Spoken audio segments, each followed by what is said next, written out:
রাখেনি। দিন রাত এ বাড়িতে অশান্তি লেগে আছে, তাই তোমাকে হাত জোড়ো করে আমি অনুরোধ করে বলছি, এবার তুমি এ বাড়ি থেকে বিদেয়ী হও।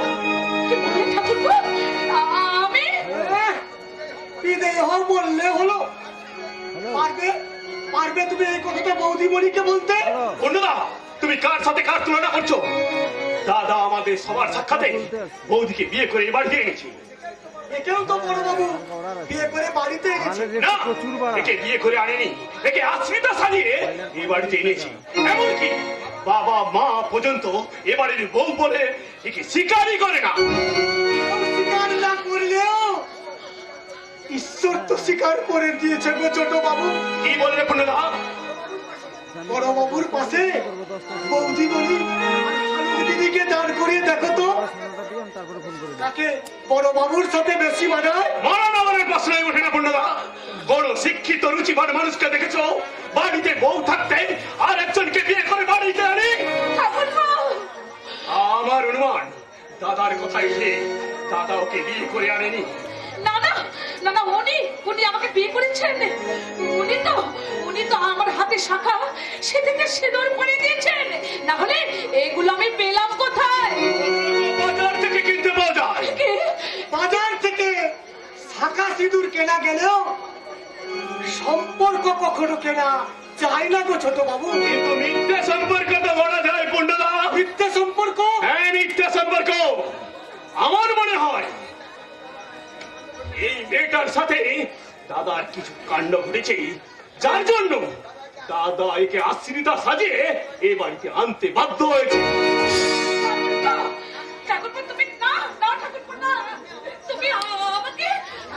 ঠাকুরপো নয়, আমাকে আমার নাম ধরে দেখো, কারণ আমার দাদার বিবাহিত স্ত্রী ছাড়া এই ডাকটা ডাকার অধিকার আমি কাউকে দেব না, আর কখনো না।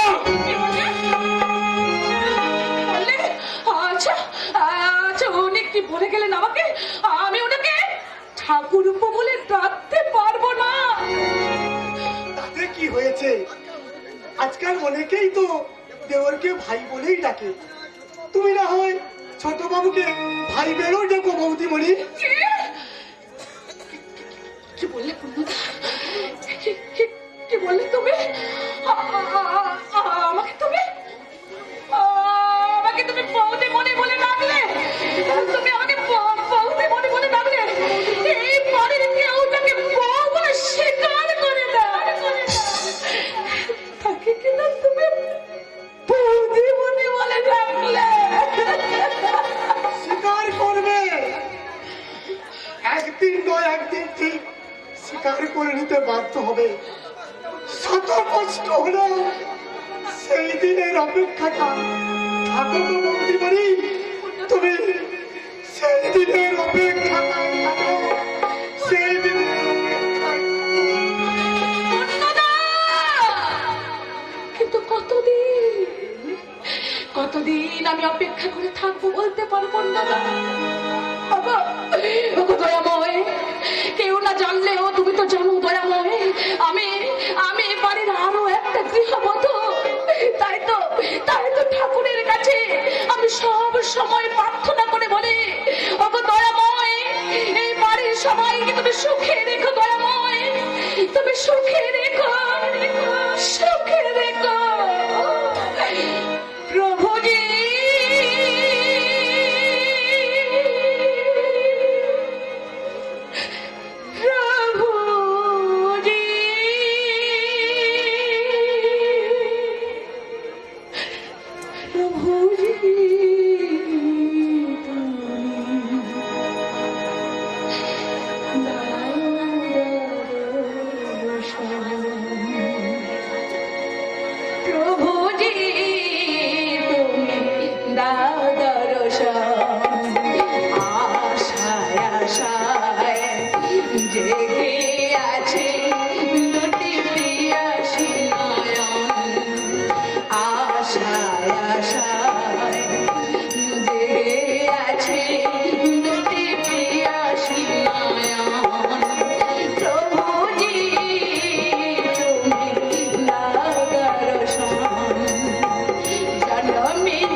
শালুক?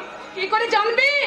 সব সময় যদি আমাকে আশ্রিতা বলে দূরে সরিয়ে রাখো, কেমন করে জানবে আমি কি জানি আর কি জানি না? তুমি কি জানো না তা আমি হয়তো বলতে পারবো না, তবে কয়েকদিন তোমাকে দেখে আমি যে বুঝতে পেরে গেছি তুমি অনেক কিছুই জানো, আর সেই জিনিস সেই দুর্ব্যবহারের জন্য আমি তোমার কাছে ক্ষমা চাইছি।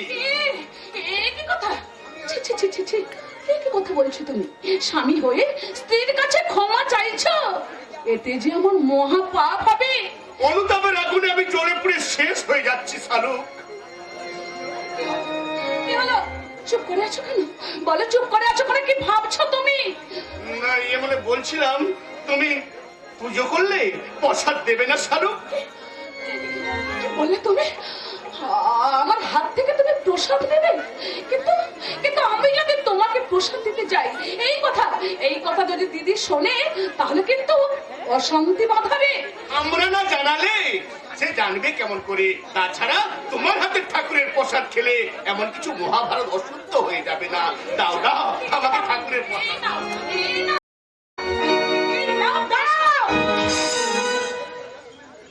ওই প্রসাদ তুমি একদম মুখে তুলবে না বলে দিচ্ছি।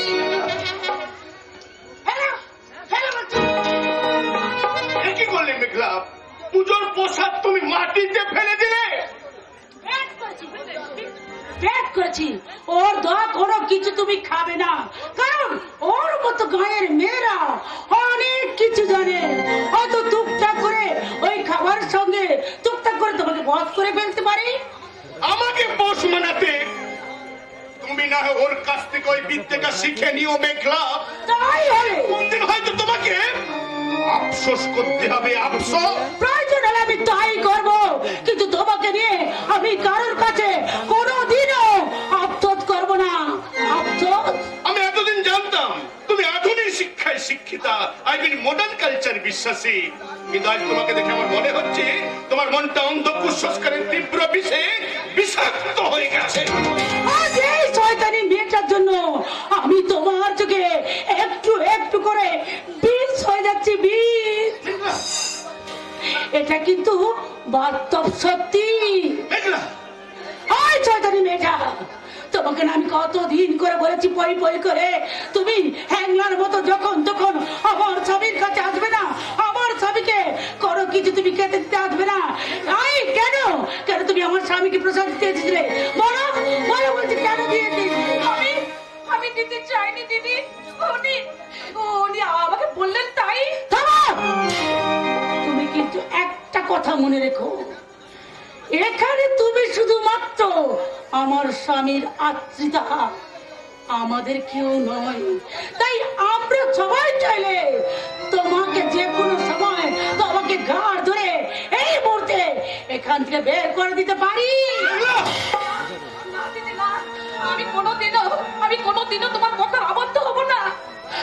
আমাকে বাড়ি থেকে দয়া করে তাড়িয়ে দিও না, তাড়িয়ে দিও না। শালুক, শালুক, তুমি অযথাই ভয় পাচ্ছ। আমি তোমাকে অনুরোধ করে বলছি, আমার ইচ্ছার বিরুদ্ধে আর কখনো কোনো কিছু আমাকে তুমি অনুরোধ করো না, অনুরোধ করো না। আমি নাই বা পেলাম তোমার সেবা করার অধিকার, আমি দূর থেকে তোমাকে পুজো করে যাব। আমি নাই বা পেলাম তোমাকে স্পর্শ করার অধিকার, তবে তোমার ছায়াটাকে স্পর্শ করে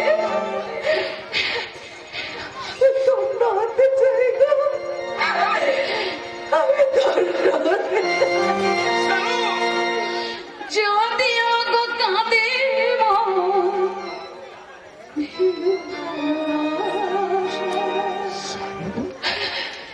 জানি তুমি বুঝবে না ভাষা।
সাগরে এ কি অভিমানে ছাড়ছানি না সাইকোলজি করছে তা আমি বুঝতে পারছি না। জানো বলছি, ছেড়ে দাও। তোমার তুমি আমাকে ছোঁবে না, ছোঁবে না বলছি, জানো? বলছি, ছেড়ে দাও। রাগছে তোমার মিষ্টি, রাগছে তোমার মিষ্টি আরো রাগের চেয়ে সাগরে তাই তোমায় গাই ওগো সোনার মেয়ে। রাগছে তোমার মিষ্টি আরো টলমল আকাশে বলো একটা নাকি ভালো মন্দ তো নয় মাঝে মাঝে মেঘলা মেঘলা আকাশ কালো রোজ ঝলমল আকাশে বলো একটা নাকি ভালো মন্দ তো নয় মাঝে মাঝে মেঘলা মেঘলা আকাশ কালো ও মনে সুরের মাঝে ও মনে সুরের মাঝে তাই তো উঠিতে শুনো গান গে ও সোনার মেয়ে তোমার মিষ্টি আর কোনো কাজের নেই সাগরে তাই তোমায় গাই ওগো সোনার মেয়ে রাগছে তোমার মিষ্টি আর এই, আর তুমি আমার একটা কথা রাখবে? কি কথা আগে তুমি আমার কাছে এই কথা দাও। কি আশ্চর্য এতে ছোঁয়া ছেড়ে কি আছে তুমি কি এখন আমায় অবিশ্বাস করো মেঘলা না না, তোমার প্রতি আমার অগাধ বিশ্বাস আছে, কিন্তু তোমার আমার প্রেমের মাঝখানে আমি কোনো কাঁটা রাখতে চাই না। তাই আমি চাই আজই তুমি শালুককে এই বাড়ি থেকে বের করে দাও। অসম্ভব কেন? তুমি চাইলে তোমার সারা শরীরটা আমি সোনা দিয়ে মুড়ে ফেলতে পারি, কিন্তু এই মুহূর্তে শালুককে বাড়ি থেকে বের করে দেওয়া আমার পক্ষে সম্ভব নয়। কেন? কেন পারিস না? শালুক যদি তোর অস্থিতাই হয়ে থাকে তাহলে সে কেন কতদিন সে এভাবে এই বাড়িতে থাকবে? কতদিন থাকবে সেটা যেমন এক মুহূর্তে বলতে পারছি না, কেন এই বাড়িতে থাকবে সে কথাটাও আমার পক্ষে বলা সম্ভব নয়। বাবা সম্ভব নয় সেটাই আমাদের জানা জরুরি। আমি তুই বলছিস মেয়েটা তোর আস্তিতা, মেয়েটা বলছে সে তোর বিবাহিত স্ত্রী। কোন মেয়ে কি কখনো এমন মিথ্যে দাবি করতে পারে? বাবা বাবা তুমি অন্তত বিশ্বাস করো আমি কোনো অন্যায় করিনি। আমার তোমার আর কিছুদিন সময় দাও। কতদিন সময় চাস? 1 মাস, 2 মাস, 6 মাস? বাবার মধ্যে যদি আমার সংসার কোনো বিপর্যয় ঘটে যায় তাহলে কি হবে? বল, জবাব দে। জবাবটা আমরা আজই চাই। আর আর তোকে আমি কোনো সময় দিতে বাধ্য নই। আমিও তোমাদের এই অবাস্তব প্রশ্নের জবাব দিতে বাধ্য নই। যুক্তির জালে জড়িয়ে তুই নিজের সর্বনাশ নিজেই ডেকে আনছিস সাবিক। এখনো বলছি সবকিছু খুলে বল প্লিজ প্লিজ বাবা, এভাবে তোমরা আমার উপরে সিক্রেট করো না। এক্ষুনি সবকিছু জানাজানি হয়ে গেলে শালুকের জীবনে চরম বিপর্যয় ঘটে যাবে। তার জন্য সারাটা জীবন আমাকে অপরাধী হয়ে থেকে যেতে হবে। নিরপরাধ সাজাতে এই সংসারের শান্তির ভারসাম্য আমি নষ্ট হতে দেব না। তোকে আজ বলতে হবে আবির, বল কে এই শালুক, ও তোর কেমন আশ্রিতা? শুধু তাই না, আজ এই বাড়ি থেকে শালুককে এই বাড়ি থেকে তাড়িয়ে দিতে হবে। আর নাহলে আমি সারা জীবনের মতো তোমার কাছ থেকে আবার যেদিকে দু চোখ যায় আমি সেদিকে চলে যাব। শোনো শুধু বৌমা নয়, তুই যদি তোর সিদ্ধান্তে অনড় থাকিস তাহলে বৌমার মতো আমিও এ বাড়ি ছেড়ে চলে যাব।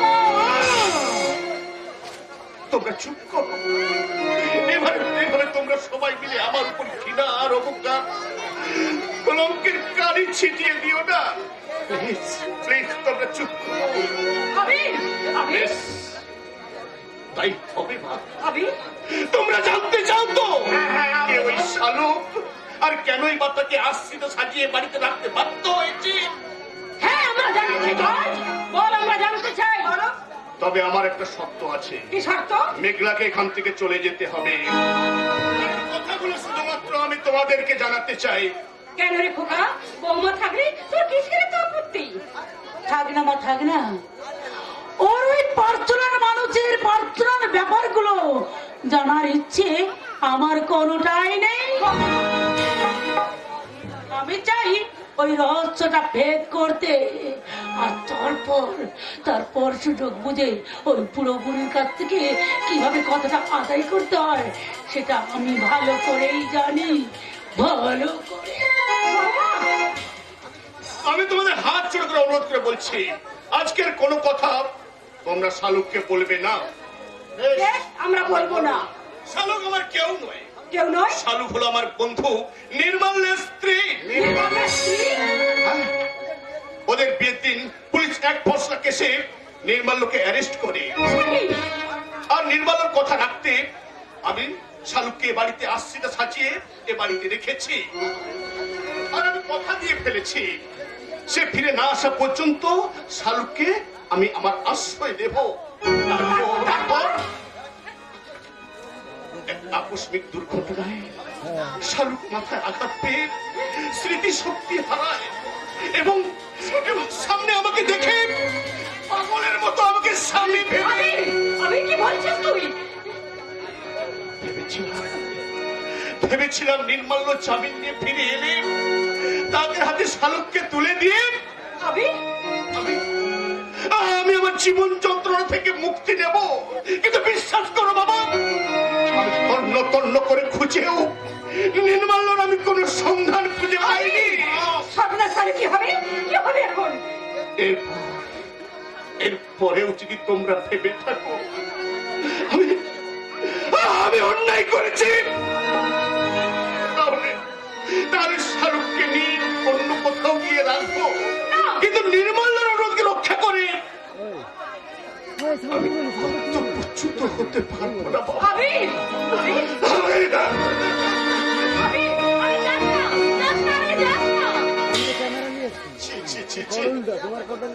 আমরা কি করতে যাচ্ছিলাম শুনলাম যে আবির কিনা একটা অসহায় মেয়ের সুরক্ষার গুরুদায়িত্ব নিয়ে বসে আছে। আমার সেই হীরের টুকরো ছেলেটাকে কিনা কাঁচের টুকরো ভেবে ছিল করে গেলাম। এই শেষ বয়সে এসে নিজের রক্তকে চিনতে আমার এত ভুল হয়ে গেল। ভুল তো আমি করেছি গো, এবং তার প্রায়শ্চিত্ত আমরা আজই করব। তাই বলছি, নির্মলা না বাড়ি ফিরে আসা পর্যন্ত শাহরুখ এই বাড়িতে থাকবে। যাক বাবা, এই কয়েক মিনিটের মধ্যে কি এমন হয়ে গেল যে আপনারা পাল্টে খেতে শুরু করেছেন? বাবা, এই যে বাবা, আপনিও তো দেখছি মায়ের সঙ্গে সুর মিলাচ্ছেন। তোমাদের স্বামী স্ত্রীর মতো আমরা কখনো তো উল্টো পথে গান গাই না বৌমা। আমরা সবসময় একই সুরে গান গিয়ে চলেছি, এবং আজও তোমার শাশুড়ির সুরে সুর মিলিয়ে বলছি, শালুক যতদিন চাইবে ততদিন সে এই বাড়িতে থাকবে। না, থাকবে না বাবা।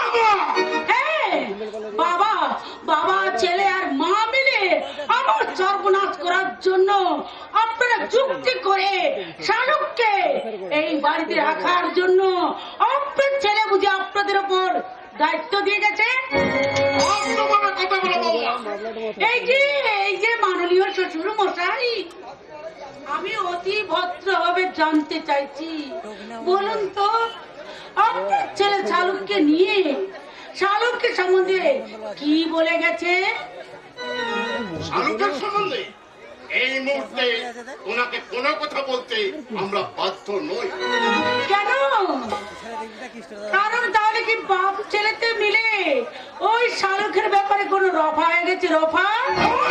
হ্যাঁ, কারণ শাহরুখের সাথে আপনার ছেলের ওই ভালোবাসার অর্ধেক ভাগটা বুঝি আপনাকে দিতেছে রাজি হয়ে গেছে। বাবা, ছি ছি বাবা, ছি। তোমার মুখে দেখছি কোনো কিছুই আটকায় না।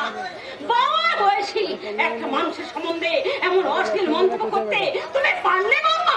পারে পারে সন্ধ্যা পারে। নর্তমা দিয়ে কি কখনো পুণ্যতোয়া গঙ্গা জল বয়? বাবা, কি বলেন?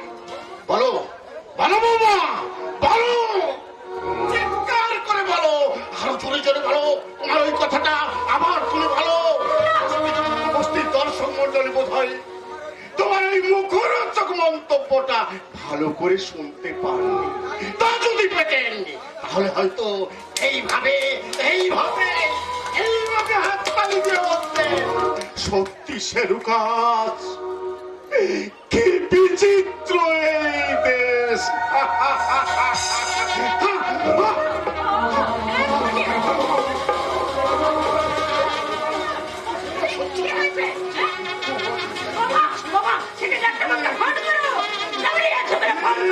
এসো। জল, বাবা, বাবা জল, একটা জল নিয়ে এসো বাবা, একটা জল নিয়ে এসো। শেষ বয়সে, শেষ সময় এসে ও সবচেয়ে বেশি যে আপনজন মানুষ তার হাতেই জল খেতে হয়। দেখবেন আমার মতো মহাপাপীর হাতে নয়, কারণ এই কাছের মানুষের হাতে জল খেলে মৃত্যু যাত্রা যে শুভ হয়, আমার হাতে নয়। বাবা, দোহাই, দোহাই, বাবা, দোহাই, তুমি যেও না, শিগগির একটা জল নিয়ে এসো, শিগগির একটা জল নিয়ে এসো। এখন কি করি? কাকে ডাকি? বাবা, বাবা, জল নিয়ে এসো। না, ওর দেওয়া জল খেলে, ওর দেওয়া জল খেয়ে বেঁচে থাকার চেয়ে এভাবেই আমার মৃত্যুটা অনেক সম্মানের। চল, আমি জল নিয়ে এসেছি, জল নিয়ে এসেছি। আহ! কেন? কি হয়েছে? জল হয়েছে? কিছু হয়নি আমার, কিছু হয়নি আমার। আহ! কষ্ট হয়েছে। জলটা খাই, বুঝতে পেরেছি। এই বাবা, জলটা আমরা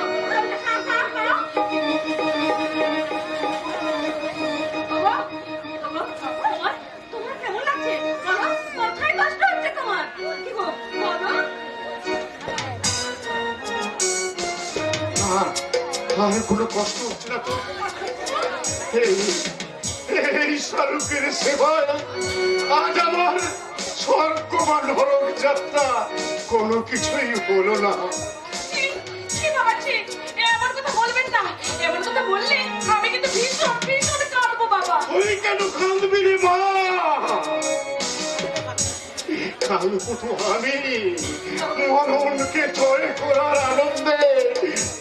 আমি তো কাঁদবো। বাবা, এই আপনি কি বলছেন? বাবা, তুমি কি বলছো? তুমি কি বলছো? ভাগ্যের কি পরিহাস দেখো সন্ধ্যা, যাকে আমি পরম স্নেহে বাড়িতে এনেছিলাম সে আমার মরণকালে মুখে এক বিন্দু জল দিতে কুণ্ঠিত। আর যাকে আমি এতদিন অবহেলা করে এসেছিলাম সেই আজ মায়ের মতো সেবা করে আমার জীবন রক্ষা করল। আমার মনে হয় পূর্ব জন্মে তুই আমার মা ছিলিস রে। তুই আমার মা ছিলিস।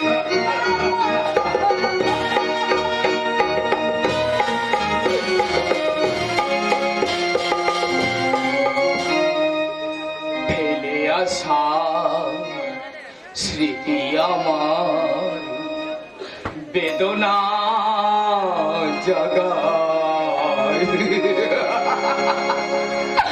মন কেন খুঁজে ফিরে শুধু যে গো তোমার ফেলে আসা স্মৃতি আমার বেদনায় জাগায়।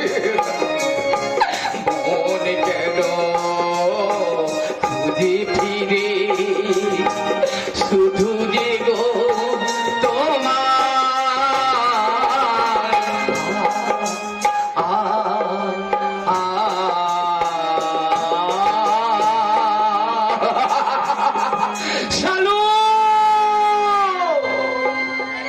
শালুক, তুমি কোথায় শালুক? তুমি ফিরে এসো শালুক, তুমি ফিরে এসো।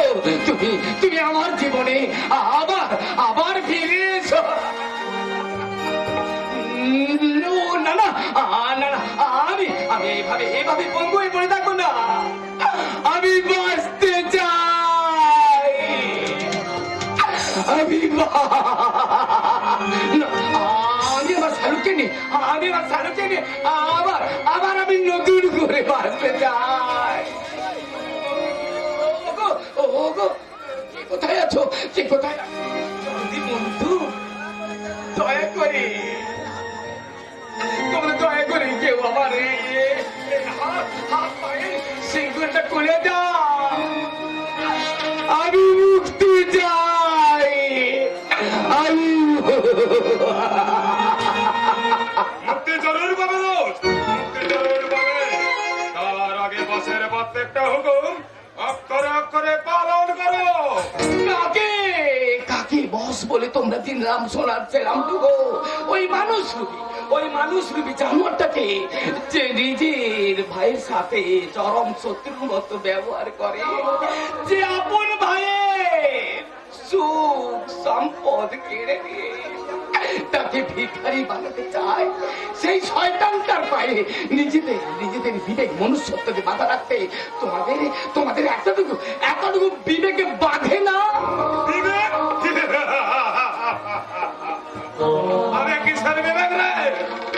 আমি দেখ দিয়ে জল করে কিন্তু চলে গেলে আমরা হলাম সারা টাকার গোলাম। যেখানে টাকা পাবো জানে যত বন্ধ দেবো। আমাদের চাই শুধু টাকা টাকা টাকা। জীবনে টাকা দাও, সব নয় বলে সব নয়। যাও, বেশি কথা না বাড়িয়ে কাজে বন্ধ করো। এই নাও, এই দলিলটাতে একটা সই করে দাও তো। দাদা সইটা করে দাও।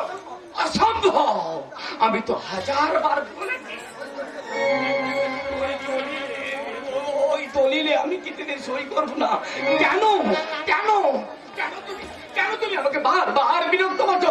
যাও যাও, চলে যাও আমার সামনে থেকে, চলে যাও। আমি সই আদায় করেই ছাড়বো। সই না করলে এই চাবুক দিয়ে তোমার সারা শরীরটাকে আমি ক্ষত করে দেবো। আর তাতেও না কাজ হবে, তাহলে সেই বিষাক্ত ইঞ্জেকশনটা না, এমন নারকীয় যন্ত্রণা দেওয়ার চেয়ে তুমি আমাকে একেবারে শেষ করে দাও। তবু ওই দলিলটাতে সই করতে তুমি আমাকে বলো না, জীবন থাকতে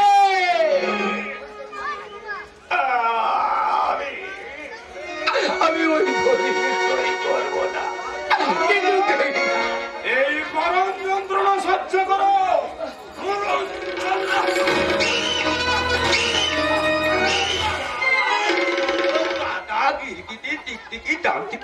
আরো আরো খারাপ ভিতর বাচ্চা আমার ভাইয়ের গায়ে আরেকবার হাত তুললে এই হাতটা আমি কেটে কুচি কুচি করে আমার কোথা কুত্তায় খাই দেবে। হ্যাঁ,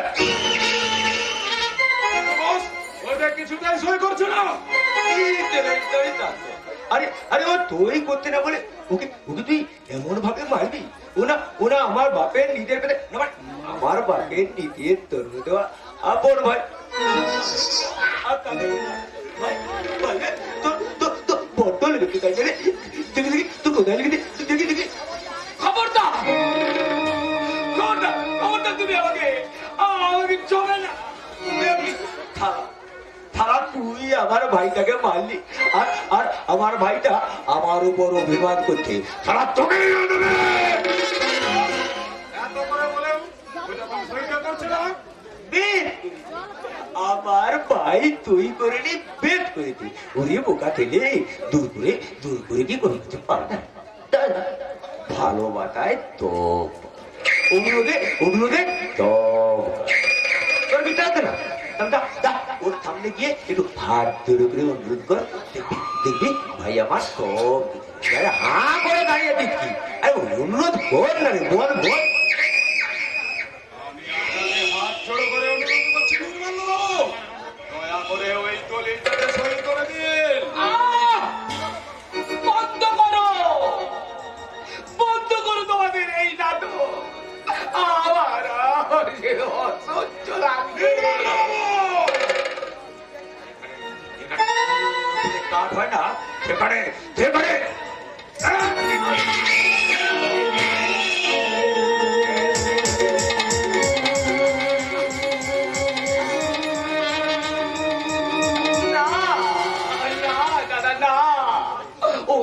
ওই বিষাক্ত ইংরেজটা তুমি আমায় দিও না।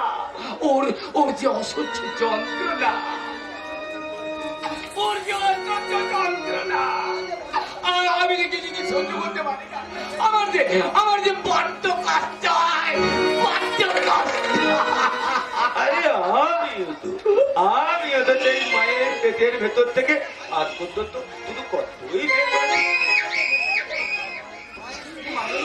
ভেতর থেকে মানে তুই জানি না ভাই কুমার অবস্থা কুমারী অবস্থায় আমি মায়ের পেটে চলেছিলাম বলে সেই তারা বাপটা আমাকে মেরে ফেলতে, সেই অবস্থায় আমার মায়ের পেটে লাথি মারি অত্যন্ত অত্যন্ত যন্ত্রণায় কষ্ট করতে একদিন জন্ম নিলাম, কিন্তু বড় হয়ে ঠিক মতো দাঁড়াতে পারলাম না, ভালো করে কোথাও বলতে পারলাম না। ওই তোমার অবজ্ঞার অবহেলা হয়ে গেল মানে দাদা, মিথ্যে কথা, মিথ্যে কথা। আমি যতদূর জানি, বাবা তোমার মাকে স্ত্রীর মর্যাদা দিয়ে এই বাড়িতে নিয়ে এসেছিলেন জন্মের আগে। বাবা যদি তোমাকে মেরে ফেলতে চাইতেন তার জন্মক্ষণে, তোমার মারা যাওয়ায় বাবা তোমাকে এই সংসারে এই বাড়িতে নিয়ে আসতেন না। আর আমি এও জানি, তোমারই দেখাশোনা করবার জন্যে বাবা আবার নতুন বিয়ে করতেন না। বিয়ে ভুল জানি রে ভাই, ভুল জানিস তুই। ভুল নয়, ভুল নয়, আসল সত্যটাকে বিকৃত করার জন্য, সবার সহানুভূতি পাওয়ার জন্য তুমি মিথ্যে করে এই গল্পটা ফেঁদেছ। আমিও জানি তুমি প্রায় 5-7 বছর পর্যন্ত সুস্থ ছিলে, তারপর জানি না কেন, কি কারণে তুমি পঙ্গু হয়ে গেলে। পঙ্গু ওটা তোরে নয় রে ভাই, ওটা ওই ডাক্তারটাকে বলে না, ওই লাতের ইঞ্জেকশনটা আমারটাকে 5-7 বছর বয়স বলে তুমি সে কথা না। একদিন ওই তোরা বাপটা আমাকে বলেছিল, আর সে তো নয়, সে তো নয়, একদিন লাগে মাকে বাপকে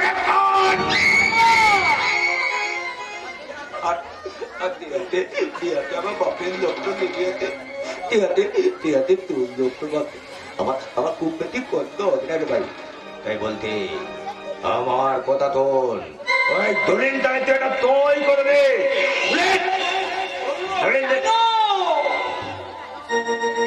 কেন তুমি আমার সর্বস্ব কেড়ে নিতে চাইছো দাদা? বাবা যতটুকু আমার নামে লিখে গেছেন সম্পত্তি, তার বাইরে তো আমি কিছু চাই না। কেন তুমি আমার সম্পত্তি কেড়ে নিয়ে তুমি আমাকে পথের ভিখারি বানাতে চাইছো? বলো বলো দাদা, বলো কেন কেন কেন কেন?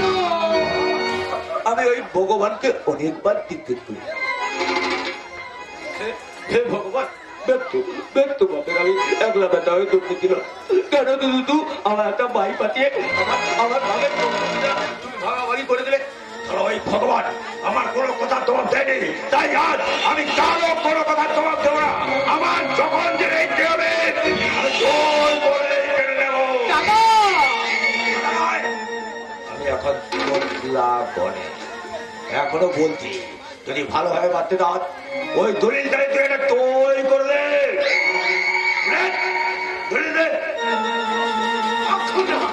কখনো আমার জীবন থাকতে ওই দলিল আমি কিছুতে সই করবো না দাদা। আমি জানি শয়তান, তুমি আমাকে হাজার কষ্ট দিলেও কখনো মেরে ফেলতে পারবে না। আর আমি মরে গেলে আমার নামের সম্পত্তি তুমি কখনো কেড়ে নিতে পারবে না, আর আত্মসাৎ করতে পারবে না।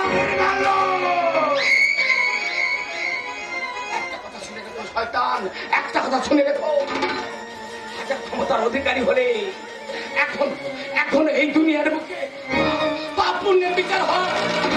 বুঝতে পেরেছো? তুমি হাজার ক্ষমতার অধিকারী হলেও তোমার মতো মহাপাপীকে একদিন নয় একদিন এই পুণ্যের পায়ের তলায় আছড়ে পড়ে ক্ষমা চাইতে হবে। ক্ষমা ক্ষমা।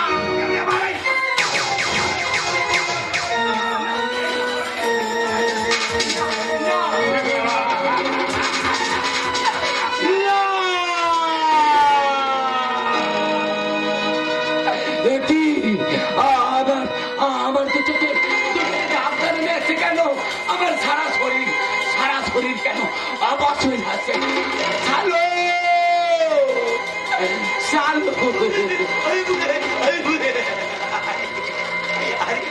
আমি এতদিন জানতাম ওরা তোমায় হরির নাম করি। আরে তারা তার বইয়ের নাম করছে। মালটাকে একেবারে মেরে ফেললেন।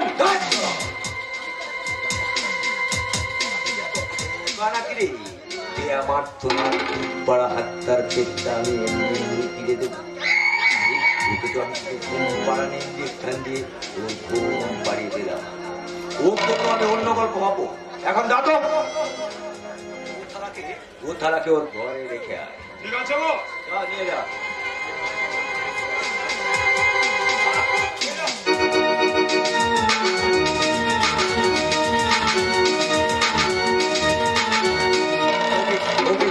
সত্যিকারের কোনো পাগল নাকি পুলিশের কোনো গুপ্তচর? অনেকক্ষণ তো না পারলাম। শিউলি তলা থেকে একটা শিউলি ফুল করে শিউলি ফুল? তুমি আমাকে কোথায় আনলে? তাছাড়া তোমার মুখের ভাষা এইভাবে পাল্টে গেল কেন? আমি মানুষ নয়তো পাল্টে গেলাম ম্যাডাম। ছিলাম চুরিওয়ালা, আর আপনার মতো চুরিয়াকে ধরে এনে হয়ে গেলাম চিড়িয়াওয়ালা। শয়তান! মিথ্যে বলে তুমি আমাকে এখানে তুলে এনেছো। আসলে তুমি একটা নকল চুরিওয়ালা। কিন্তু তুমি বাইরে একেবারে আতল শিউলি ফুল। আমি তোকেই বুঝে নিয়েছি। দেখি দেখি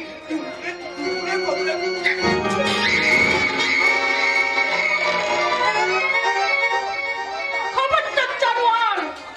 আমার গায়ে তুই হাত দিবি না বলছি। ওরে বাড়ি তোকেও লজ্জায় কারি রে কারি। আই বলতেন কারের কিনা। শয়তান জানোয়ার!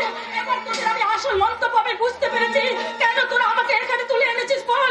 কেন কেন তুলে এনেছিস? কি চাও তোমরা? আলো জ্বালাতে। আলো জ্বালাতে? কিসের আলো? তোমার যৌবনের আলো। তোমার যৌবনের রং বাহারি আলো জ্বালিয়ে আমার বসের দিলটাকে তুমি রঙিন করে তুলবে।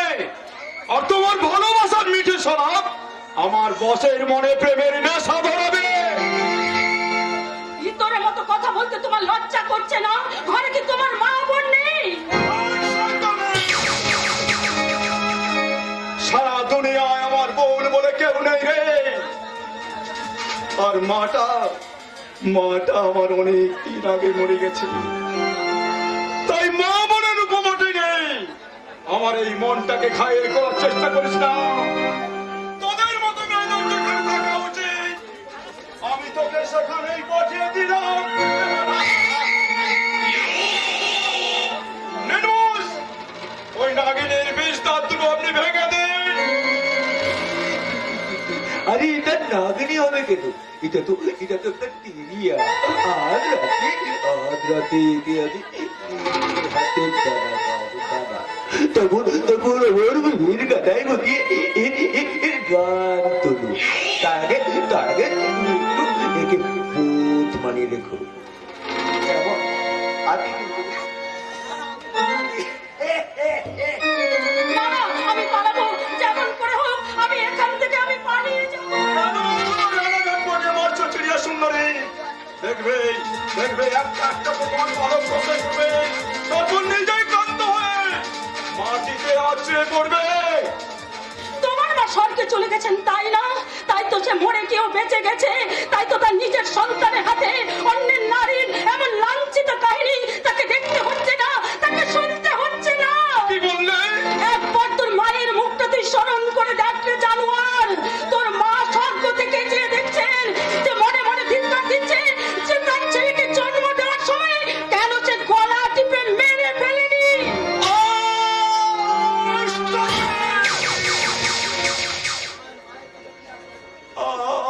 আমার মায়ের কথা আমার মায়ের কথা আর একবারও উচ্চারণ করবে না।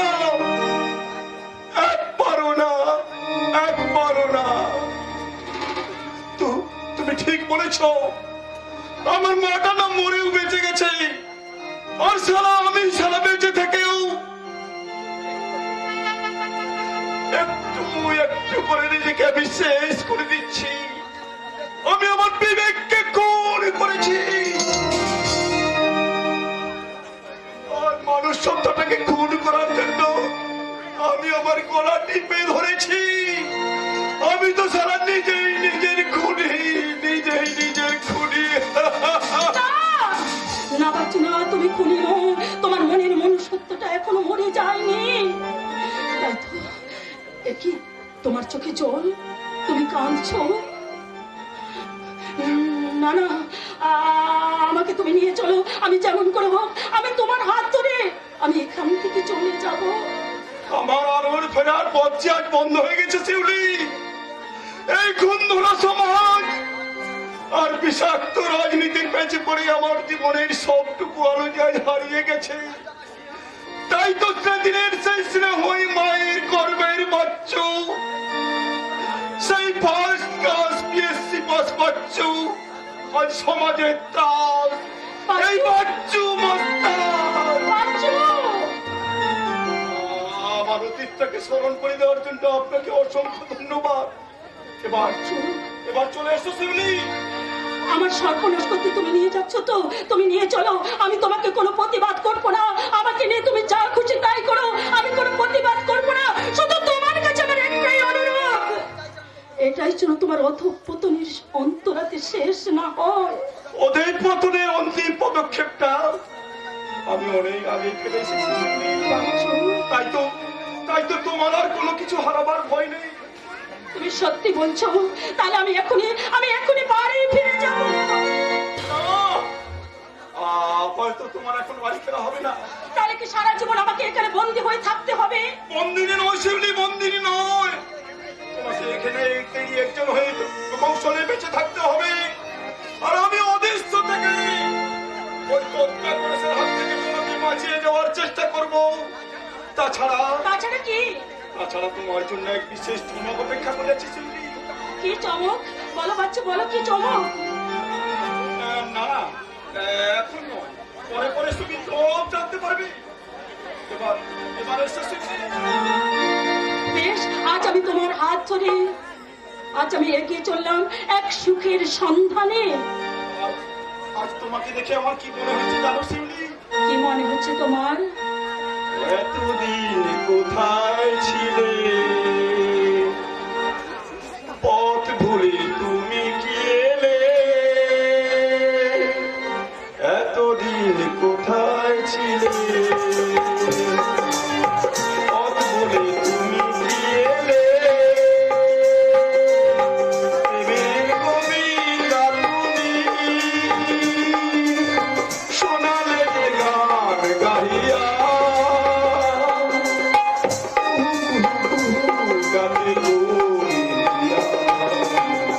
ভালোবাসি যায় করিয়া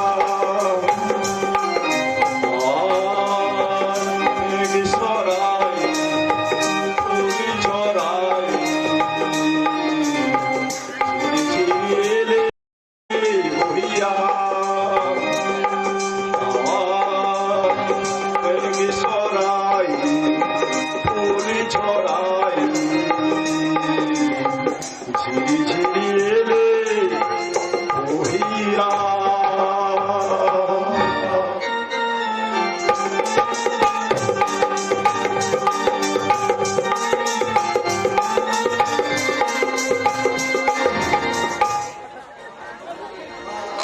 ধরে তুমি নিয়ে চলো সখা, আমি যে পথ চিনি না।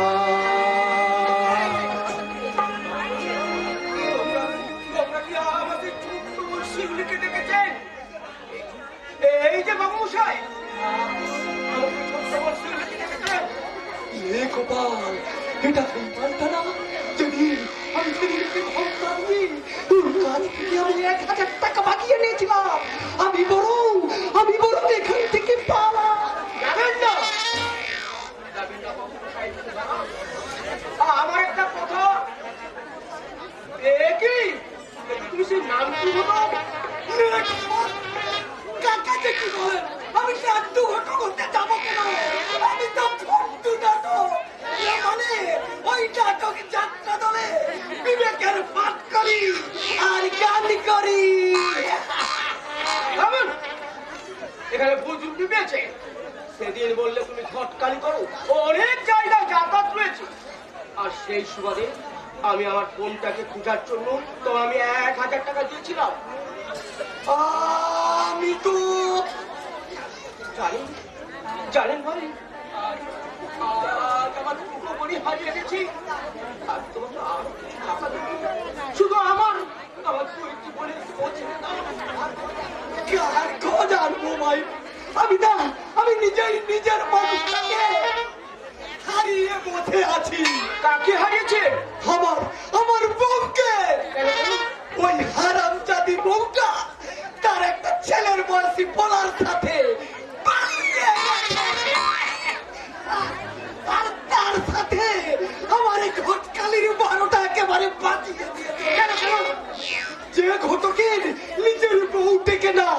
একে দিয়ে কি আর কেউ ঘটকালি করায় কোথায়?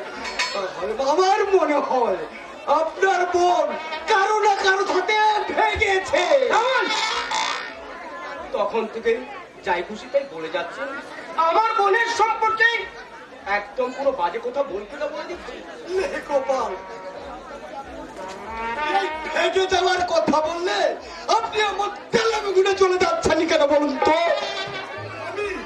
আমি হলফ করে বলতে পারি আপনার বোন সেই চুড়িওয়ালার সাথে পালিয়ে গেছে, পালিয়ে গেছে। খবরদার আমার বোনের সম্বন্ধে আর একটা বাজে কথা বললে আমি কিন্তু তোমায় ছেড়ে কথা বলবো না। শিউলি, শিউলি,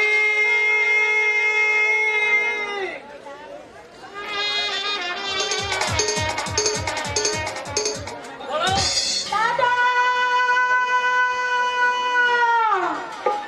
শিউলি!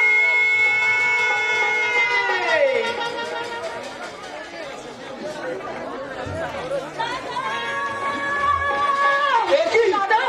দাদা! শিউলি, শিউলি, দাদা! দাদা, ও যে তোমার শিউলি নয়, আর কি ওকে দেখে তুমি বুঝতে পারছো না? আমাদের ছোট্ট বোন শিউলি নয়। দাদা, এসব তোমরা কি আজে বাজে কথা বলছো? তোমরা কি আমাকে চিনতে পারছো না? আমি তোমার সেই ছোট্ট বোন শিউলি।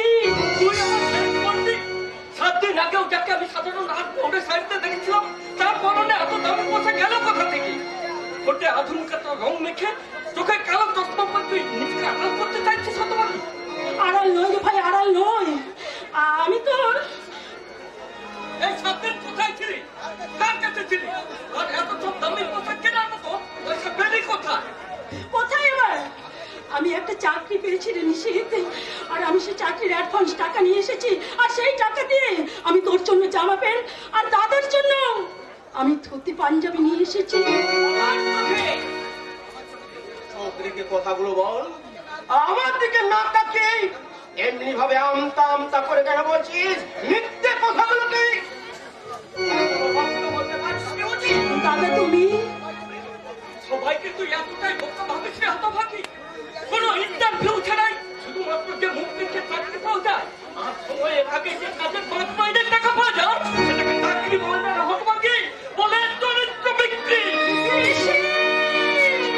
তার তুই কি তোর চরিত্র বিক্রি করে এলিনে থেকে করছিস? ওরে কালামুখী, দাদা মরে গেলি না কেন?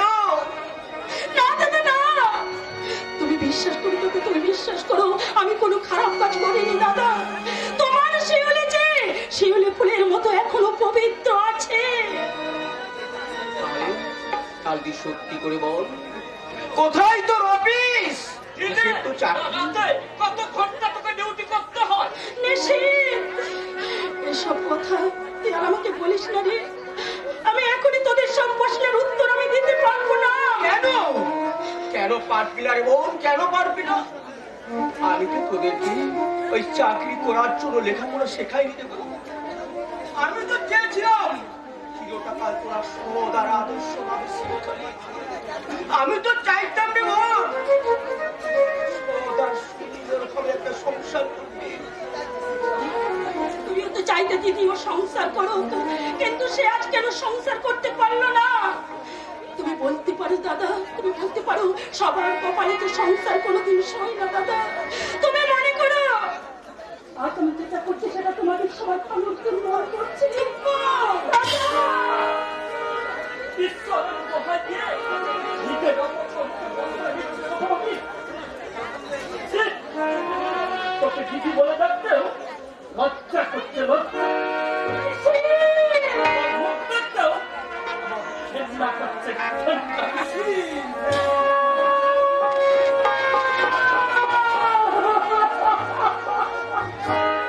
দাদা দাদা তুমি বিশ্বাস করো দাদা, বিশ্বাস করো।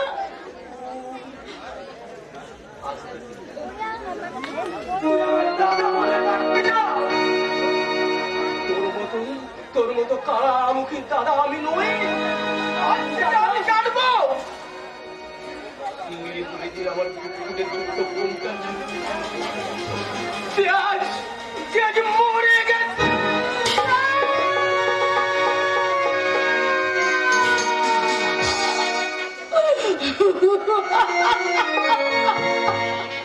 কি বললে দাদা, তুমি কি বললে?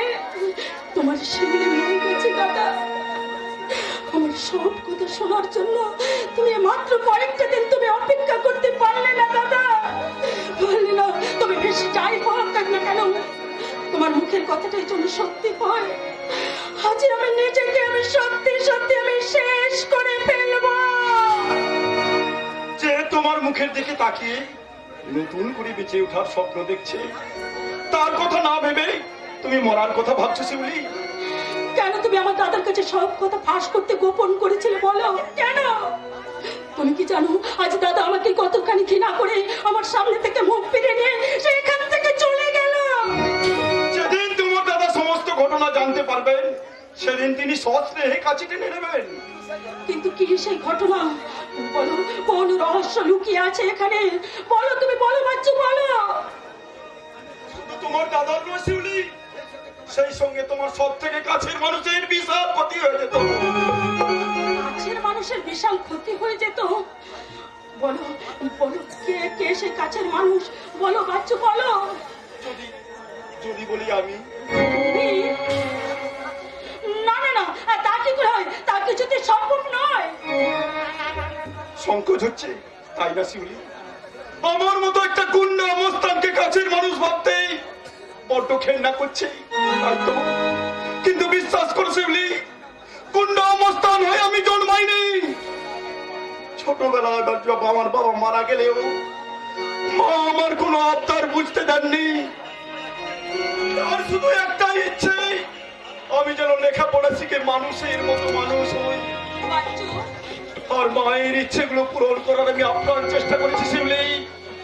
তাই তো বিএসসি পাস ক্লাস গ্র্যাজুয়েট হয়েও আমি যখন কোনো চাকরি জোগাড় করতে পারছিলাম না, তখন হঠাৎ একটা প্রাইমারি টেট পরীক্ষা দেওয়ার সুযোগ পাই।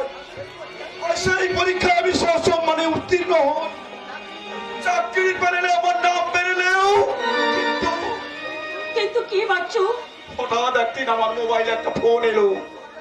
আমাকে বলা হলো 15 লক্ষ টাকা না দিলে চাকরিটা আমার হবে না। বাচ্চু, 7 দিনের মধ্যে সেই টাকাটা নিয়ে আমি যেন এক নির্দিষ্ট মহিলা আধিকারিকের সঙ্গে দেখা করি। তারপর কি হলো বাচ্চু? অনেক কষ্টে সবকিছু বিক্রি করে মা আমার হাতে তুলে দিলেন 15 লক্ষ টাকা। সেই টাকাটা নিয়ে আমি মহিলা আধিকারিকের কাছে ছুটে গেলাম। বাচ্চু, তার হাতে পায়ে ধরে অনুরোধ করে বলেছিলাম, ম্যাডাম আমি অত্যন্ত গরিব ম্যাডাম, এছাড়া আমার কাছে আর 100 টাকাও নেই। দয়া করে চাকরিটা আমায় দিন না ম্যাডাম, দিন না ম্যাডাম, চাকরিটা আমায় দিন না, দিন না। বাচ্চু, কিন্তু চাকরি দেওয়া তো দূরের কথা, তিনি আমার সেই 15 লক্ষ টাকা ফেরত দিতে অস্বীকার করলেন। আর আমি তো তীব্র প্রতিবাদ করেছিলাম বলে বাচ্চু, আমাকে পুলিশ ডেকে ধরিয়ে দিলে। বাচ্চু, তারপর কি হলো? মিথ্যে অপরাধে আমার 7 বছরে জেল হতে গেল। তোমার মা? মা, আমার মা, আমার মা লজ্জায় ঘৃণায় বিষকে আত্মহত্যা করলেন। বাচ্চু, যে সমাজ আমার সবকিছু কেড়ে নিয়েছে, যে সমাজ আমার মাকে কেড়ে নিয়েছে, সেই সমাজকে ধ্বংসের মুখে ঠেলে দেওয়ার প্রতিজ্ঞা নিয়ে আমি জেল থেকে বেরিয়ে এসেছি। বাচ্চু, আজ আমি সেই মাটি ছুঁয়ে প্রতিজ্ঞা করছি, যেদিন আমি ওই মহিলা আধিকারিককে খুঁজে পাবো, সেদিন আমি বুঝিয়ে দেব শিরদাহানির চরম সংজ্ঞা কাকে বলে। আর এটাই আমার প্রতিজ্ঞা।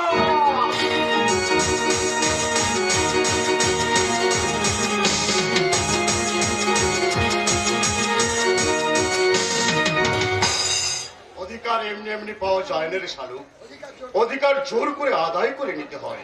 কিন্তু বাবা, আমি তো কোনো অধিকার চাই না বাবা। তাহলে কিসের আশায় এই সংসারের দায়িত্ব তুমি মাথায় তুলে নিয়েছো। কোন দাদা? যাকে তুমি স্বামী ভাবে মনে মনে পুজো করছো, সে তো একটা দিনও তোমার দিকে তাকায় না।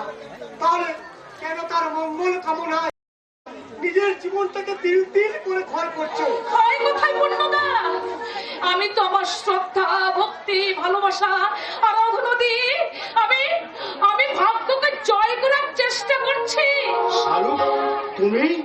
এ বাবা, আমি যে পূজারিনী বাবা, আমার দেবতা আমার পুজো নাই বা গ্রহণ করলো, তবু তবু আমি পূজা করে, আমি আরাধনা করে আমি জয়লাভ করতে চাই বাবা। আমি আমার দেবতাকে পুজো করতে চাই বাবা, পুজো করতে চাই। শালু, তোমার মতো পূজারিনীর নিষ্ঠার ভক্তির পুজোয় পাথরের দেবতার হৃদয়ে বলবে কিনা জানি না, তবে তুমি পাষাণটার হৃদয় আজ গলে গেছে। তাহলে আর দেরি করছেন কেন গো কর্তা বাবু? সবার সামনে ওদের বিয়েটা হয়নি বলে ওদের সম্পর্কটাকে মেনে দিতে চাইছে না। তাই বলছি, আমার একবার ওই বড় বাবুর সাথে শালু দিদিমণি বিয়েটা দিয়ে দাও গো কর্তা বাবু, বিয়েটা দিয়ে দাও। পূর্ণ, তুই ঠিক বলছিস পূর্ণ। শালুককে তোরা যে যাই বলিস না কেন, শালুক কিন্তু আজ আমার হৃদয়ে একটা পাকাপাকি জায়গা করে নিয়েছে। আর তাই তো অপরাধ স্বীকার করেও মনে মনে একটা অপ্রিয় সত্য বলতে বাধ্য হচ্ছি, শালুকের আসল স্বামী নির্মাল্য যেন কোনোদিনও না ফিরে আসে। আর শালুক যেন সারাটা জীবন থাকবে না, থাকবে না বাবা, থাকবে না। শালুক সারা জীবন তোমাদের গলগ্রহ হয়ে আর এ বাড়িতে থাকবে না।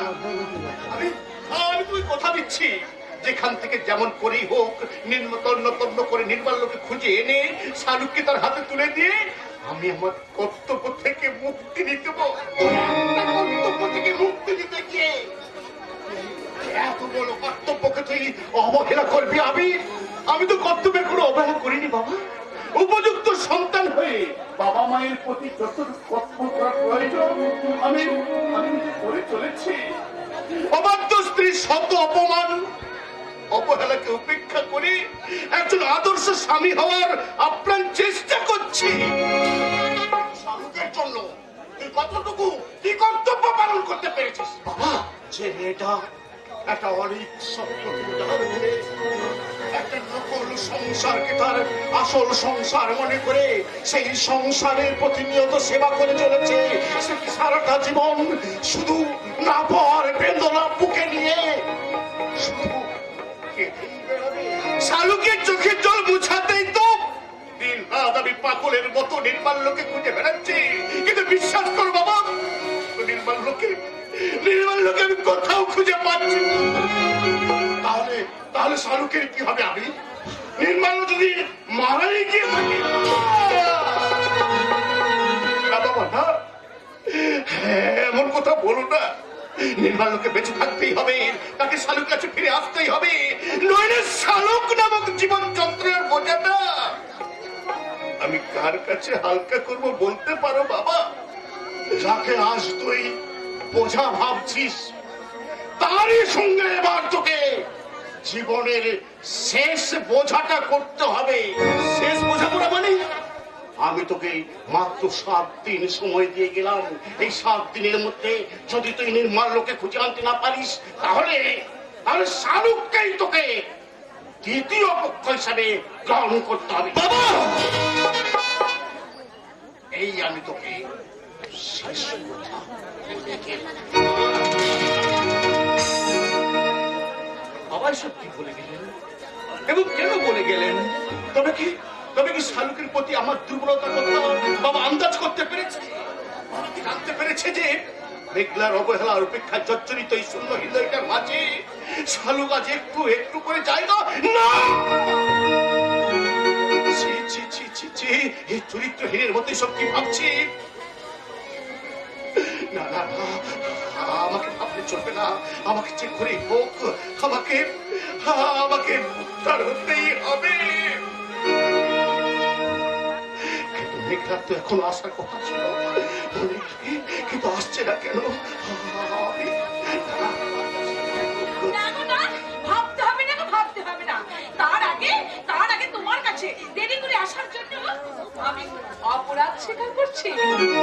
হ্যাঁ, আমি বুঝতে পারিনি যে তুমি এত তাড়াতাড়ি অফিস থেকে বাড়ি ফিরে চলে আসবে। এই নাও ঠান্ডা জলটা খেয়ে নাও। তোমাকে আর আদিক্ষেতা করে আমার স্বামীকে ঠান্ডা জল খাওয়াতে হবে না।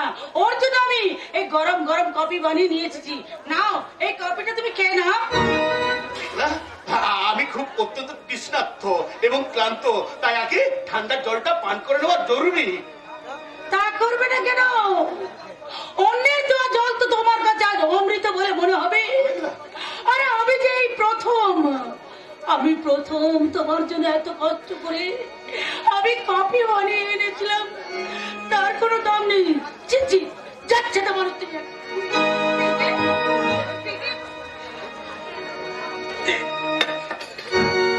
কি বলে মেঘনাথ?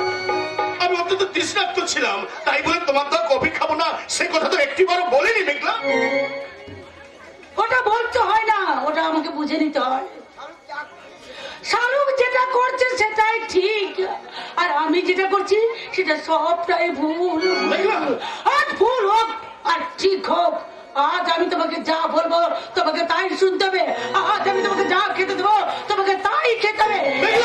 খাবে এসে বলছি।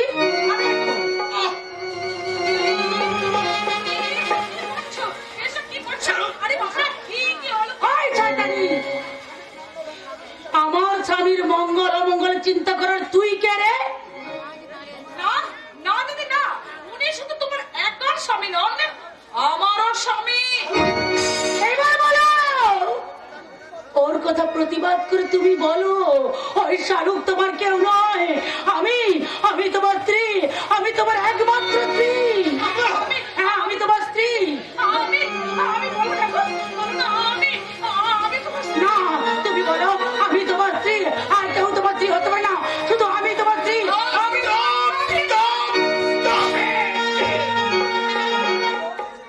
বলো না, বলো না গো, বলো না, তুমি কার? বলো।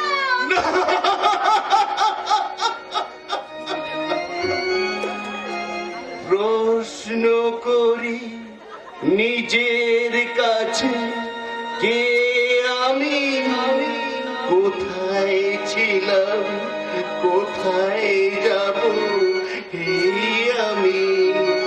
প্রশ্ন করি নিজের কাছে, কে আমি, কোথায় ছিলাম, কোথায় যাব এই আমি। মেঘের ফাঁকে একটু চাঁদের ওই দেখা সে ফুল, সবই ফুল, ফুল সবই ফুল।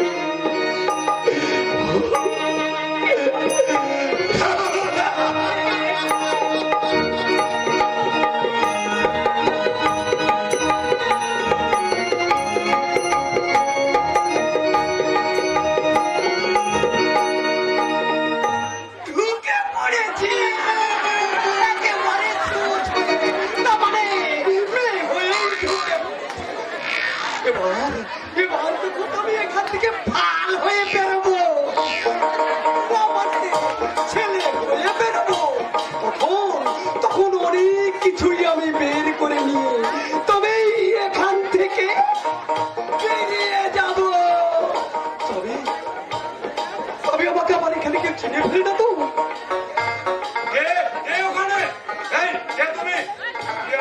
কথা বলছো না যে? ও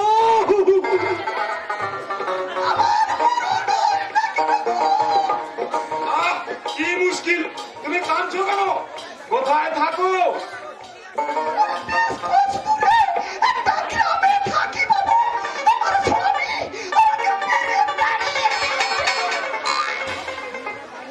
কিন্তু তোমার স্বামী তোমাকে তাড়ালো কেন?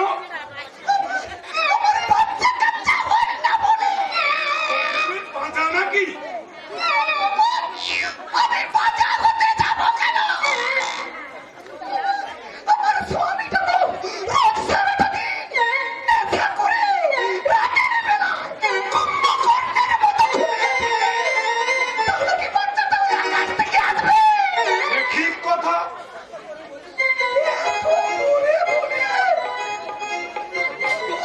বীজ না বললে ফসল হয় না। তাই বলে সে কি বুঝলো কে জানে?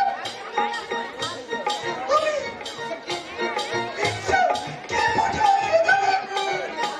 বলে কি না, আমার বীজ বোনার মুরদ না। ওজনই আমি থাকে। এ কি? কথা বলে সে আমার ঘাড় ধরে বাইরে বের করে দিয়ে বললে, বাচ্চা হলে তবে এই বাড়িতে ঢুকতে পারবে, তা না হলে না। এ এখন এখন তুমি বলে বাবু, বাচ্চা আমি কোথায় পাবো? এ হালুয়া, এ কোন অজপাড়া গায়ের মূর্খ মহিলা মনে হচ্ছে। ওকে যদি ভুলিয়ে ভালিয়ে কিছুদিন এখানে রাখা যায় তাহলে একে নিয়ে ফুর্তি। কে হলো বাবু? কে ভাবছে?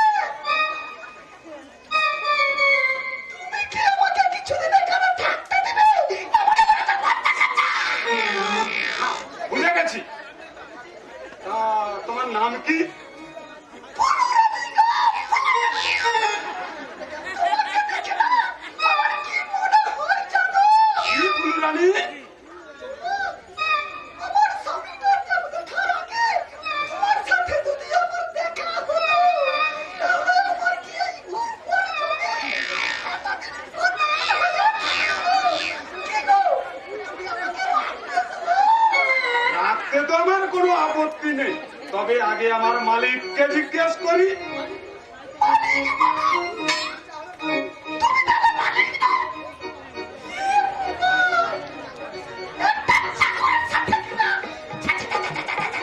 ফুলরানী,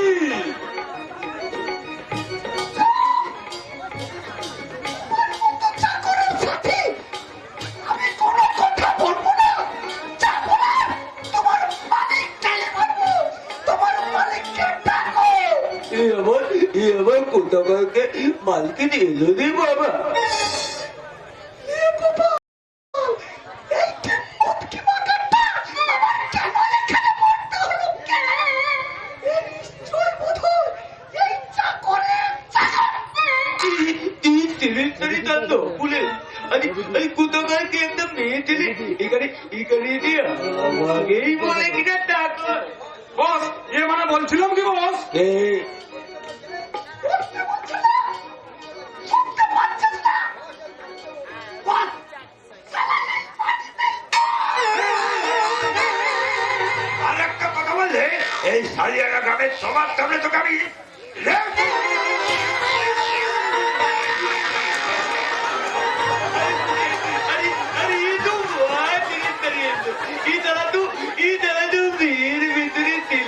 মানে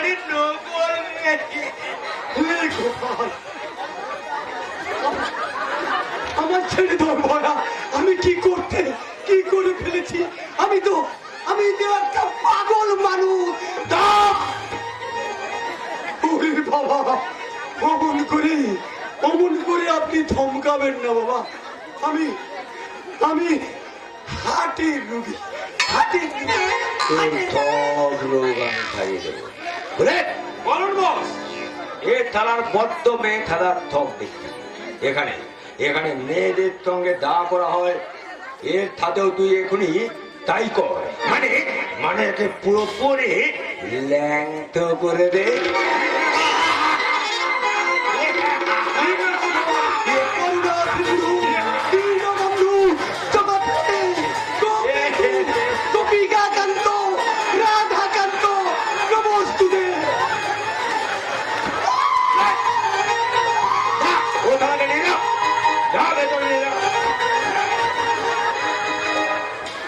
সত্যিকারের কোনো পাগল নাকি পুলিশের কোনো গুপ্তচর? আর তাই যদি ওঠা হয় তাহলে ও তোমাকে কেটে কুটি কুটি করে যাই না, যাই না দাদা, তুমি আমাকে একেবারে কেটে কুচি কুচি করে দাও। আরে আরে এটা তুই কি বলছিস রে ভাই? তত বড় আমি হারামি হয়ে গেছে তো দাদা তোর নাকি আর টাকা কখনো তার ছোট ভাইকে কেটে ফুটি করতে পারে? জানি জানি দাদা, তোমার ও কত যতই কঠিন হোক না কেন, তো আসলে ভেতরটা তোমার অতি নরম। তাই ভাবছি আমি তোমার কথা অবাধ্য হবো না, কিছু নেই অবাধ্য হবো না। এই তো আমার ভাইয়ের বেলেনটা খুলে গেছে। আসলে কি জানি তো এই তো দেখতাম ইঞ্জেকশনের গুণ আরে এই তো তোমায় মানতে তোকে আমি দিয়ে দিব কিন্তু না তোকে দিয়ে দিতে একটা দিন তাকে আমি ভিটামিন ইঞ্জেকশন দিয়ে তোরই কাটা বেলেনটা পাকিয়ে দিয়েছি। আরে কে কোথায় আছিস? এই দলিলটা একটু নিয়ে আয় তো। না না না, দাদা ওই দড়িটাতে সই করবার আগে তোমার কাছে দাদা, তোমার কাছে আমার একটা আবদার আছে দাদা, আবদার আছে। বল তোর দিল কোনো আপনার তো আমি না বল তোমার ওই দলিলটাতে সই করবার আগে আমার স্ত্রী শালুককে আমি ফিরে পেতে চাই। কি বললি? তোর স্ত্রী ঠালু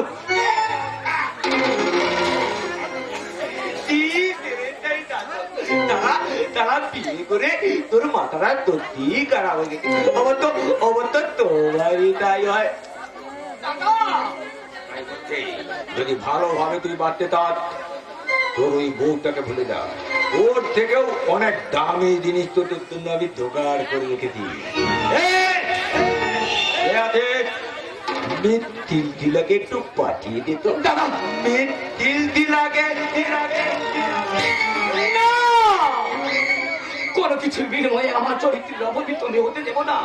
আমি আমার শালুককে ভালোবাসি, আর সেই ভালোবাসাটাকে বাঁচিয়ে রাখার জন্য প্রয়োজনে আমি মরে যাবো। আরে এতই যদি মরার শখ, তাহলে এসো না, এসো আমার যৌবন তরঙ্গে ডুব দিয়ে তুমি মরবে। এসো, আমার কাছে এসো।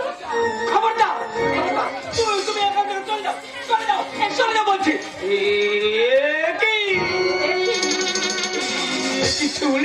তুমি জামাই বাবু, আপনি এখানে?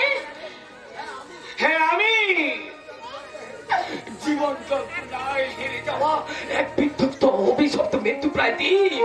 কিন্তু তুমি তো একটা স্বভ্রান্ত পরিবারের সুশিক্ষা মেয়ে। কেন তোমার সুন্দর জীবন ছেড়ে এমন একটা নোংরা আবর্জনাময় জীর্ণ জীবনে এসে বলে কেন? আমার কথা থাক, কিন্তু আপনি এখানে বেশে কেন? তাছাড়া আমার দিদি কোথায়? তোমার দিদিকে আমি হারিয়ে ফেলেছি শিউলি। তুমি আমার দিদিকে হারিয়ে ফেলেছো? হ্যাঁ, বিয়ের পরে যখন আমরা ওই বোম্বাই যাওয়ার জন্য প্রস্তুতি হচ্ছিলাম, তখন ঠিক আমার সেই তোতলা গণেশ দাদা তার পোষা গুন্ডা পাঠিয়ে আমাকে বন্দি করে নিয়ে যেতে। আর আমার দিদি? সেদিন সেখান থেকে আসার সময় আমার এক বন্ধুর কাছে রেখে বলেছিলাম, আমার শালুককে তুই আশ্রয় দে। শালুককে তুই আশ্রয় দে। আমার শালুককে তোর কাছ থেকে নিয়ে যাবো। জানো শিউলি, জানো আমি যে আর কোনোদিন আমার শিউলির কাছে ফিরে যেতে পারবো না। আমি যে আর কল্পনা। ভগবান, আপনাদের জীবনে এত বড় ঘটনা ঘটে গেছে, অথচ আমরা ভাবছি আপনি আমার দিদিকে কোথাও বিক্রি করে দিয়েছেন। ভাবো শিউলি, ভাবো আমার সম্বন্ধে আরো জঘন্য কিছু ভেবে তোমরা সবাই মিলে আমাকে অভিশাপ দাও। আমি যে আর বাঁচতে চাই না শিউলি। বাঁচতে হবে জামাই বাবু, বাঁচতে হবে। এখানে যেমন শত্রু আছে তেমন বন্ধু আছে, তেমনি বন্ধুর হাত ধরে আমাদের ঘুরে দাঁড়াতে হবে। হ্যাঁ, ঠিক কথা বলেছো। তোমার সেই বন্ধুর মাধ্যমে খোঁজ করব আমার ওই তোতলা গণেশকে, আর তোমার সেই বন্ধুর মাধ্যমে হারিয়ে যাওয়া আমার শালুককে। কিন্তু কার কাছে আমার দিদিকে আপনি রেখে এসেছেন? আসলে জানো, আমার এক সাংবাদিক বন্ধু ওই আবির সান্নালের কাছে।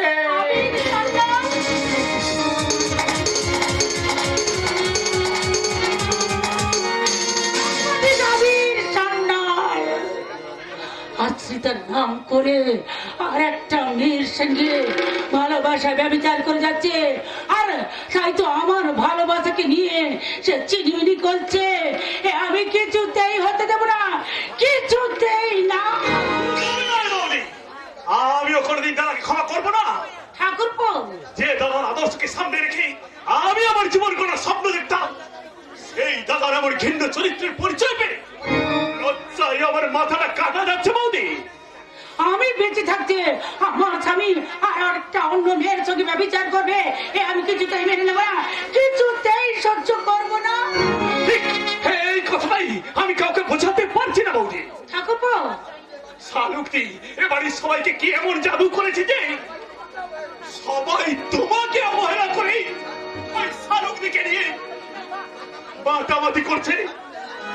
শালুক যে ন্যাকামি করে, কথায় কথায় চোখের জল পেলে, তাই তো ওর ন্যাকামি শুনে, ওর কথায় কথায় চোখের জল পেলে সব মানুষকে, সবাইকে পারলেও আমাকে ভোলাতে পারবে না কোনদিন। ঠাকুরপো, তুমি আমি কোনদিন ওই শালুকদিকে বাড়ির বউ হতে দেবো না। প্রয়োজন হলে আমি ওই থানা পুলিশ পর্যন্ত করবো।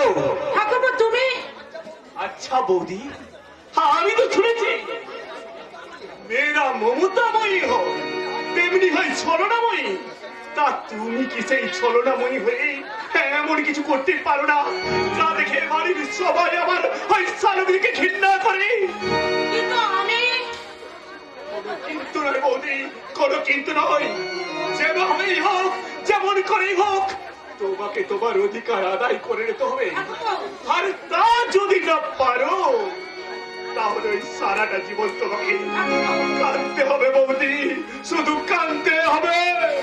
ঠাকুরপো, না ঠাকুরপো, না, আমি কোনোদিন কাঁদবো না। আমি এসেছি সবাইকে এই বাড়িতে কাঁদাতে। তুমি ঠিক বলেছো ঠাকুরপো, এবার আমাকে ছলনার আশ্রয় নিতে হবে।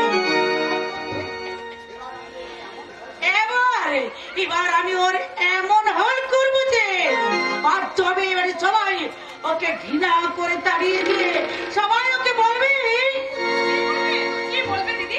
তোমাদের এই সাজানো গোছানো সংসারে আমি বড্ড বেশি বেমানান, তাই না? এই সংসারে তুমি কতটা বেমানান তা আমি ঠিক বলতে পারবো না, কিন্তু আমার স্বামীর কাছে তুমি যে কতটা বেমানান সেটা আমি ছাড়া আর কেউ জানে না। দিদি, আমার মানে আমি তোমার সেদিনের সেই কথাটা কি আমি অনেক অনেক ভেবে চিন্তে করে দেখলাম, আর তাই তো আজ আমি বলছি। দিদি, এসো না শালুক, আমরা দুই বোন মিলে আবার আমাদের স্বামীকে সমান ভাগে ভাগ করে নেব। কি বললে? তুমি কি বলছো দিদি? আমার মতো একজন অভাগিনীকে তুমি তুমি তোমার স্বামীর ভাগ দেবে দিদি? দেব রে বোন, দেব। কারণ নিজের স্বপ্ন পূরণের জন্য মেয়েদেরকে অনেক কিছু করতে হয়, আর তাই তো আমি, কি বললে? তাই তো আমি আমার স্বামীর ভাগটা তোকেই দেব। কি বলে তোমার স্বপ্ন পূরণ? হ্যাঁ রে বোন, হ্যাঁ, আমার কত আশা ছিল, কত স্বপ্ন ছিল আমি একটা সুন্দর ফুটফুটে সন্তানের জন্ম দেব, কিন্তু সে আর হলো না। কারণ ডাক্তার বলেছে আমি নাকি কোনোদিন মা হতে পারবো না। কি বললে তুমি? তুমি কোনোদিন মা হতে পারবে না? আরে তাতে কি হয়েছে, তাতে কি হয়েছে? তুই তো আছিস, তুই কি পারবি না আমার স্বামীর সন্তান জন্ম দিয়ে আমাকে একটু মা ডাকার সুযোগ করে দিতে? আমি কেমন করে পারবো দিদি? আমি কেমন করে পারবো? উনি যে এখনো পর্যন্ত আমাকে গ্রহণ করতে পারছেন না, আসছে তাহলে আমাকে সব সময় দূরে সরিয়ে রাখেন। আসলে তোর সেই কালের থেকে মার্কা ওইসব গায়া বেদ ভাত থেকে না ও ঠিক একদম পছন্দ করতে পারে না। সে কি উনি তোমাকে বলেছেন? হ্যাঁ, বলেছি তো। এই তো সেদিন আমাকে বলো, মেঘলা আমার চালক যদি তোমার মতো একটু সেজে গুজে একটু মডার্ন হয়ে থাকে না, তাহলে ওকে তোমার থেকে খুব সুন্দর হবে। আর তাই তো ও সেজে গুজে না থাকার জন্য আমি তো কোনো ক্লাবে পার্টিতে ওকে আমি নিয়েই যেতে পারি না। এইসব তুমি কি বলছো? আমি তোমার থেকে বেশি সুন্দরী? বলেছি তো। আয়, আজ আমি তোর জন্য সুন্দর করে একটা মডার্ন ড্রেস নিয়ে এসেছি। স্বামীর মন জয় করতে হলে তোকে ওই মডার্ন ড্রেসটা পরতে হবে। আর আমার ঘরে ড্রিঙ্কসের বোতল রেখেছি। যা তুই তাড়াতাড়ি গিয়ে ওই ড্রেসটা পরে নে আর ড্রিঙ্কস খেয়ে যা। আরে না হলে স্বামীর মন জয় করবে কি করে? যা। আমার ভীষণ ভয় করছে দিদি, ভীষণ ভয় করছে। তাছাড়া ওইসব ড্রিঙ্ক করে আমি যদি উল্টো পাল্টা কিছু করে বসি। আরে বাবা, আমি তো আছি নাকি?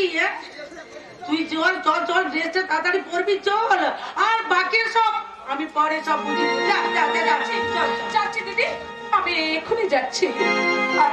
আর তোমাকে একটা কথা বলে যাচ্ছি দিদি, যে সাজে আমার স্বামী সাজতে পছন্দ করেননি, সেই সাজ সাজতেই আমি এখনই চললাম।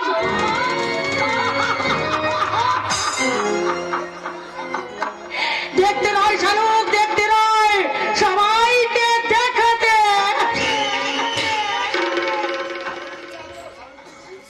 দিদি আছো?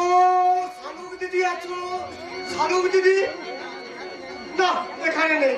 আমি তাহলে এখান থেকেই যাই। দাঁড়াও, শালুকের সাথে তোমার কি দরকার? সেটা কি আমাকে বলা যায় না? দরকারটা আমার নয় গো বৌদিমণি। কর্তা বাবু শালুক দিদিমণিকেই খুঁজছে। তাই বুঝি? হ্যাঁ, কি দরকারে খুঁজছেন সেটা তোমার না জানলেও চলবে। না জানো চলে মানে? আরে আমি হচ্ছে এ বাড়ির বউ, আর এ বাড়ির ভালো মন্দ সবকিছু তো আমারই জানার দরকার, বল। তাই তুমি একটা ওই শালু একটা বাইরের লোক হয়ে এ বাড়িতে সবকিছু জানবে? তুমি এ বাড়ির বউ? তাই যদি হয় তাহলে এ বাড়ির বউ হিসাবে এই সংসারের জন্য তুমি কি করেছো শুনি? কি করিনি বল? সংসারের মঙ্গল কামনায় একটা দিনও তুমি সন্ধ্যা প্রদীপ জ্বালিয়েছো? আমি কোনদিন তুমি মা লক্ষ্মীর পদচিহ্ন এঁকে মা লক্ষ্মীর আরাধনা করেছো? আরে আমি কেন করব? আরে এসব আমি কেন করবো? ওসব করার জন্য তো ছালু কি আছে? তাই তো এই সংসারে জীবন্ত দেবদেবীর কাছে এবাড়ির শালুক বৌদিমণি হয়েও তুমি যেটা করতে পারলে না, শালুক দিদিমণি করে গেছে গো। তাই তুমি এবারে শুধু বিদেশিনী হয়ে রয়ে গেলে। তুমি বিদেশিনী হয়ে কে বিদেশিনী আর কে পূজারিনী সেটা একটু সময়ের পরে আমি ঠিক বুঝিয়ে দেব। ভেতরে আসবো?